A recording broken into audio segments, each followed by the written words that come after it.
Welcome, Ramley. How my Rams super fans doing today? I know that's a dumb question because we're playing in Super Bowl 56. Man, that sounds good to say. Every time I say it, it makes me a little excited. The Rams are taking on the Cincinnati Bengals for all the marbles. Let's talk about it.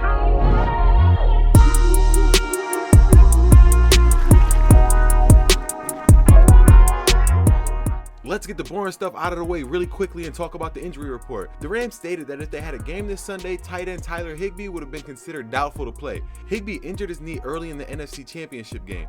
In his absence, Kendall Blanton caught 5 passes for 57 yards, which was actually better than Tyler Higbee's season averages of 4 catches and 37 yards per game. Higbee is still very important to this offense, and we all know he plays a huge role in the running game, so we definitely hope he's ready to go next week. Also on the other side, Bengals tight end CJ Uzomah suffered an MCL sprain in the AFC Championship game. He did work on the rehab field Saturday, first time he's done so since suffering the injury, and with the Super Bowl now a week away, Uzomah being able to do rehab work shows there's a very real chance he'll be able to suit up this week. Also, guard Jackson Carman missed a lot of practice time this week due to a back injury. The Bengals are definitely going to want him ready to go if they have any hopes of slowing down the Rams front 7. And other than that, these two teams are pretty healthy. Now, how did we get here? The Rams finished 14-5, finishing first in the NFC West and 4th in the conference. The Rams were going to beat the Cardinals, the Buccaneers, and the 49ers in the playoffs to make it to Super Bowl 56. This defense has been playing lights out, really just playing on a completely different level than what they were in the beginning of the season. In the last 3 playoff games, the Rams have only given up 162 rushing yards. That's 54 rushing yards per game, while also forcing 5 turnovers in those 3 games. And moving the ball through the air on this defense hasn't been easy either. The Rams are only giving up 232 passing yards per game. This Rams defense is only giving up 18 points per game in the playoffs. That's 18 points a game against the best competition there is. And if it wasn't for the 4 fumbles in the Bucs game, the passing yardage and the points per game would have been a hell of a lot lower. Now the Rams offense has been playing pretty good as well. Stafford has averaged 301 passing yards per game in the postseason. This offense also averaged 94 rushing yards per game, and that's with 2 of those games going against the stingy Bucs and the Niners defenses. This offense is averaging 28 points per game, while the defense is only giving up 18. And once again, that number would be way lower if the Rams didn't have an uncharacteristic 4 fumble game against the Bucs. Now let's talk the Bengals. The Bengals finished 10-7 and went on to win the AFC North. They also were the 4th seed in the AFC. Cincinnati would go on to beat the Raiders, the Titans, and the Chiefs in the playoffs to make it to the big game. The Bengals D hasn't been as good as the Rams defense in the playoffs. They've given up 127 rushing yards per game while still giving up 268 air yards per game. Now the offense has averaged 88 yards per game while Burrow is averaging 280 yards through the air in the postseason. This offense is averaging 24 points per game, while the defense is giving up 19 points per game. I think the most impressive thing about this defense is the fact that they have 7 forced turnovers in the last 3 games, while the offense has only 2 giveaways. Now that we have the past out of the way, let's ask a question everybody wants to know. How do the Rams win this game?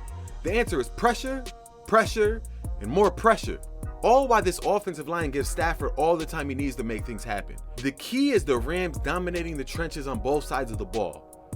The Rams had 50 sacks in the regular season. That was good for 3rd best in the NFL, while the Bengals gave up 55 sacks in the regular season, good for the 3rd most in the NFL. This matchup should be having Aaron Donald and Von Miller licking their chops. The Rams had 50 regular season sacks, but they didn't have Von Miller for about half the year.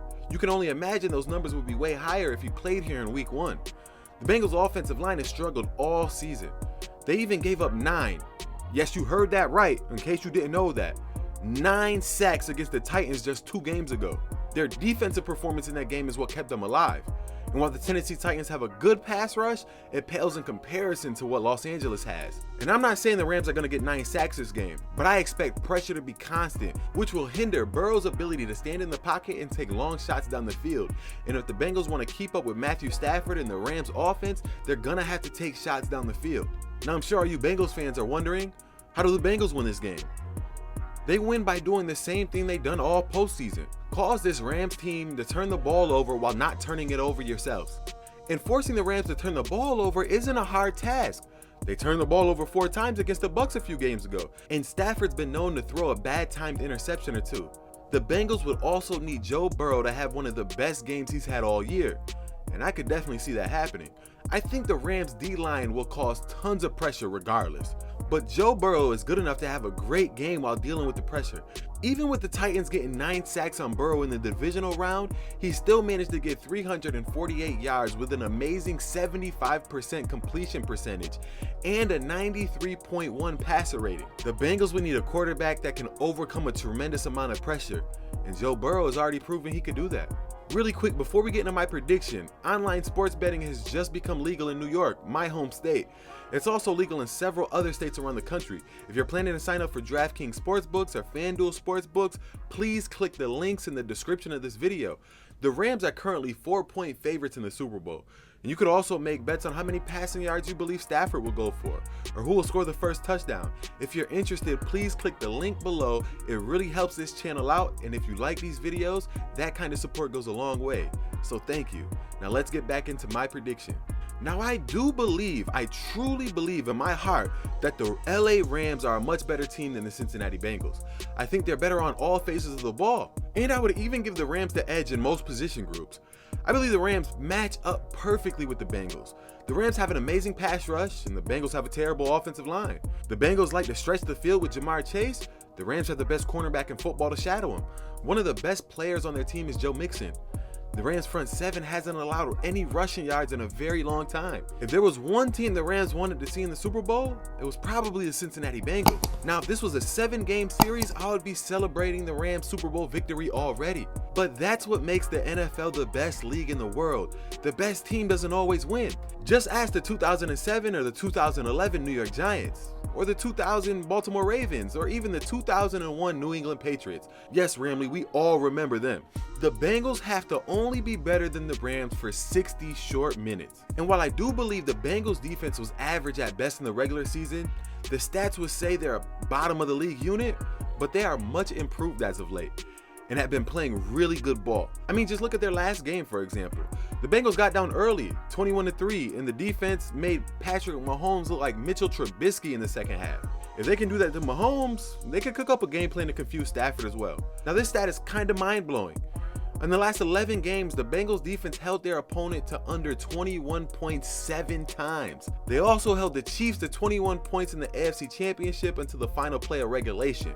And back in week 14, they held the 49ers to 20 points in regulation before losing to them in overtime. That's 9 games out of their last 11 where this defense has stepped up. This defense hasn't been giving up any points at all over the last 10 weeks. And if they could keep the Rams to the lower 20s in this game, it'll be very interesting. As much as I want to say the Rams are a better team and will blow the Bengals out of the water, I think Joe Burrow and this defense is going to play good enough to keep this team afloat and to keep this game closer than I would like. I got the Rams 27, Bengals 24. Ramley, we are 60 minutes away from football immortality. Most of you guys watching either never witnessed this or you are too young to barely remember the last time you won a Super Bowl. And for you fans that been down with the Rams for 30 plus years, you guys only experienced this once. My advice to the Ramley and Bengals fans everywhere is to enjoy every moment. Find happiness in the process more than the outcome. That's life advice that's fitting in many situations, but definitely take heed to that here. Have that Super Bowl party and go all out. You never know when's the next time you'll be in this position.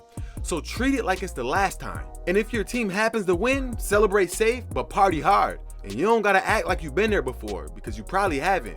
Enjoy every moment. Subscribe to the channel, hit that bell notification button, follow me on Instagram, Twitter, and click right here for more Rams content. Let's get this ring.